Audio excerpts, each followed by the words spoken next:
ফলশ্রুতিতে ঢাকায় সমস্ত সংগঠন একত্রীভূত হয়ে বাংলাদেশ সম্মিলিত সংখ্যালঘু জোট রূপে একত্রীভূত হয়েছে।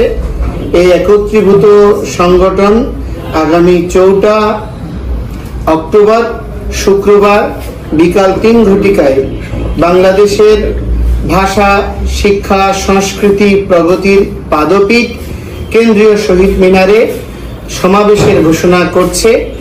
আমরা আপনাদের সকলকে অনুরোধ করব, এই সমাবেশে সাধু, সন্ত, মঠ, মিশন, যত গৃহী, নর নারী, ছাত্র, যুবক এবং সমস্ত পেশাজীবী, বুদ্ধিজীবী যারাই আছেন, বাংলাদেশের বৈচিত্র্যপূর্ণ গণতান্ত্রিক ব্যবস্থাপনা এই দেশের কৃষ্টিকে বাঁচিয়ে রাখার অন্যতম সোপান।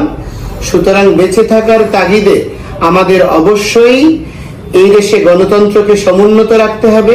আর গণতন্ত্রকে বাঁচিয়ে রাখতে গেলে বহুত্বের সমাবেশ বা বহু সংস্কৃতির মেলবন্ধন নিশ্চিত, একটি অসাম্প্রদায়িক বাতাবরণ টিকিয়ে রাখা আমাদের নৈতিক দাবি।